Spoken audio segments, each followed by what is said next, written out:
श्री शिवाय नमस्तुभ्यम। स्वागत है आप सभी का एक बार फिर से। मेरे देवाधिदेव महादेव आप व आपके परिवार पर अपनी कृपा दृष्टि सदा सर्वदा बनाए रखें। दोस्तों, यदि आप अपनी सभ्यता, संस्कृति, तीज त्योहार, धार्मिक जानकारी, वास्तु एवं ज्योतिष संबंधित उपायों के बारे में जानना चाहते हैं तो चैनल को सब्सक्राइब जरूर करिएगा। दोस्तों, गुरुदेव प्रदीप मिश्रा जी ने अपनी कथा में बताया कि यदि पितृ दोष है तो आपको कैसे मालूम पड़ेगा, पितृदोष के लक्षण क्या हैं और पितृदोष निवारण के उपाय क्या हैं, पितृ भूखे हैं ये आप कैसे जानें। दोस्तों, यदि रात्रि में सोने के 1-1.5 घंटे बाद आपकी नींद खुल जाती है और 1-1.5 घंटे तक आपको नींद नहीं आ रही है, आप उठे हैं तो आपको प्यास लग रही है, भूख लगने लगी, 1-1.5 घंटा सोने के बाद अचानक आपकी नींद खुले, भूख लगे, प्यास लगे, तो समझ जाइए कि आपके पितृ भूखे हैं और प्यासे हैं। उनको जल की जरूरत है, उनको भोजन की जरूरत है। किसी भी नदी में, सरोवर में, तीर्थ में आप जाकर जब स्नान करते हैं तो स्नान करने के बाद आप ये नियम अपना बना लें कि अंजलि में जल लेकर के आपको अपने पूर्वजों को देना है। 3 वृक्ष पितरों के तुल्य बताया गया है। गुरुदेव ने बताया कि पहला वृक्ष है पीपल का, दूसरा बट वृक्ष और तीसरा है बेलपत्र का वृक्ष। अगर आपको रात्र में नींद नहीं आ रही है, मन में गलत गलत विचार आ रहे हैं, नींद सुबह 3 बजे 4 बजे के बाद आती है, तो एक प्रैक्टिकल आप जरूर करके देखें, क्योंकि प्रैक्टिकल करने में क्या जाता है, कुछ आपको मिलेगा ही, आपका उससे कोई नुकसान नहीं होगा। आप 1 लोटा जल ले लीजिए, पानी ले लीजिए और उसमें थोड़ा सा दूध डाल दीजिए, कच्चा दूध आपको डालना है। बेलपत्री का पेड़, बट का पेड़, पीपल का पेड़, जो भी पेड़ आपके घर के आसपास है, उस पेड़ के नीचे ले जाकर दूध को दोपहर में सुबह 10 बजे से लेकर 12 बजे के बीच में आपको वो जल लेकर के आपको चढ़ा देना है। रात्रि को ना आपको प्यास लगेगी ना भूख लगेगी, और नींद एक बार लगी तो सुबह ही आपकी नींद खुलेगी। पीपल के पेड़ में 52,000 ब्राह्मण एक साथ निवास करते हैं, इसलिए वो पितृ तुल्य है। यानी कि जो ये 3 पेड़ हैं ये पितृ तुल्य क्यों है, इसका भी एक कारण है कि जो पीपल का पेड़ होता है उसमें 52,000 ब्राह्मण एक साथ निवास करते हैं, इसलिए ये पितृतुल्य है। वट वृक्ष जो है ये ब्रह्मा जी के मस्तक से बना है, इसलिए ये पितृतुल्य है। और बेलपत्री का वृक्ष माता पार्वती जी के अश्र से बना है।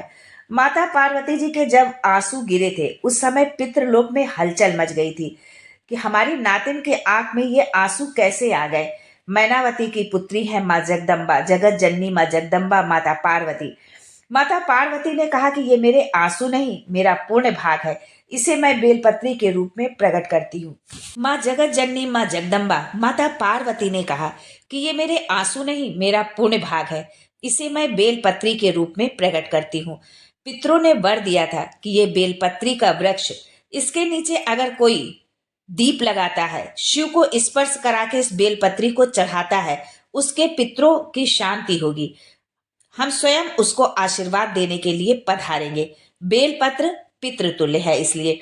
दूसरा लक्षण है पितृदोष का कि यदि पितृदोष है तो घर में कोई भी शुभ कार्य ना होना, जो है कि लंबे समय से घर में कोई भी शुभ कार्य नहीं हो रहा है, वंश की वृद्धि नहीं हो रही है, 1 रुपए हम कमा रहे हैं, 1.25 रुपए खर्च हो रहे हैं, कमाई 10 जगह से आ रही है पर टिक नहीं रही, धन टिक नहीं रहा है, पैसा आया गया, अर्थात पितृदोष है। छोटी छोटी बातों में विवाद चालू हो जाए, छोटी छोटी बातों में क्लेश हो जाए घर में, तो समझ लीजिए कि पितृदोष है। हमारे पूर्वज हमसे खुश नहीं है, प्रसन्न नहीं है। बहुत से लोग कहते हैं कि श्राद्ध बड़े बेटे को करना चाहिए या छोटे बेटे को करना चाहिए, तो इसके लिए शिव महापुराण की कथा कहती है कि जायदाद का पूरा हिस्सा बड़े ने लिया हो और तुमने अपनी माता का दूध ना पिया हो तो एक ही को करने दो, लेकिन अगर तुमने अपनी माता का दूध पिया है और एक छोटी सी अंगूठी, छोटा सा एक कपड़े का टुकड़ा भी यदि आपने लिया है, जरा सा भी अगर आपने कुछ भी लिया है, तो आपको श्राद्ध तो करना ही पड़ेगा। अब प्रश्न बहुत लोगों के मन में ये भी उठेगा कि अगर हम श्राद्ध ना करें, बड़े भैया के पास कर रहे हैं, बड़े भैया कर रहे हैं तो उनके यहाँ चले जाएं, तो चले जाओ, मना किसने किया है। पर यदि वो पूड़ी का घी तेल वो लगा रहे हैं तो खीर के लिए दूध सामग्री आप दे दो, यानी आप भी उसमें अपनी सहभागिता निभाओ।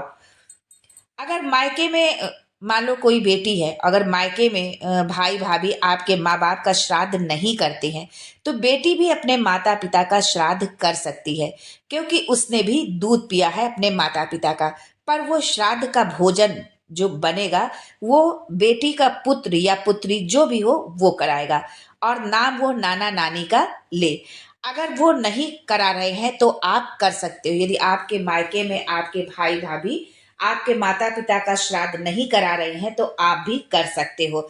श्राद्ध में गाय के मुख में जब हम रोटी देते हैं तो उसके दो भाग करते हैं, यानी कि रोटी को बीच से दो टुकड़े कर लिए, ऊपर वाले भाग में भी थोड़ा सा गुड़ शक्कर या जो भी घर में मीठा बना हुआ है उसको रखा, और नीचे वाले भाग में भी थोड़ा सा गुड़ शक्कर मीठा रख लिया, एक के ऊपर एक रोटी रख ली और वो गाय को दे दी, खिला दिया गाय को।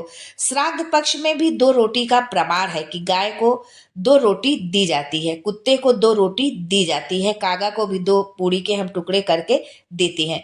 तो दो पूड़ी का प्रमाण कहाँ से आया, इसके लिए भी हमारी शिव महापुराण की कथा कहती है कि रोटी के दो टुकड़े का प्रमाण जो है श्राद्ध पक्ष में ही ऐसा क्यों किया जाता है, रोटी के या पूड़ी के दो टुकड़े क्यों किए जाते हैं, तो इसका भी कथा में प्रमाण है कि बाकी के समय में तो दो रोटी का प्रमाण नहीं है, लेकिन श्राद्ध पक्ष में है।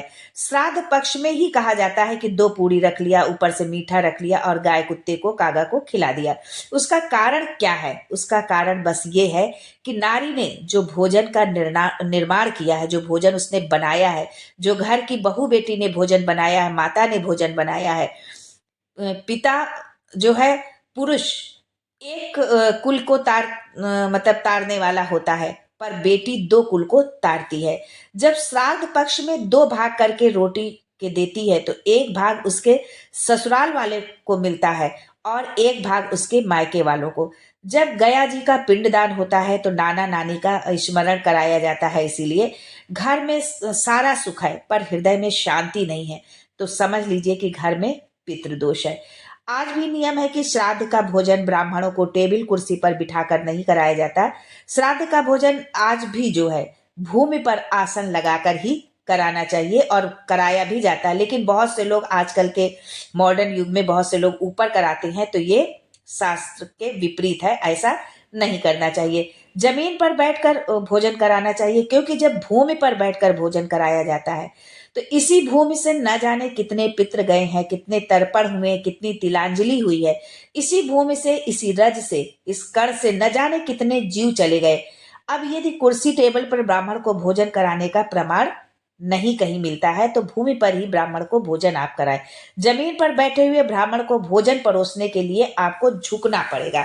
झुकने से एक प्रमाण ये भी कथा में है जो है कि झुकने का क्या फल मिलता है। जब हम झुक करके ब्राह्मण को भोजन कराते हैं तो उसका क्या फल मिलता है। यशोदा जी की उम्र 52 साल की उनकी उम्र थी और उनके कोई संतान नहीं थी।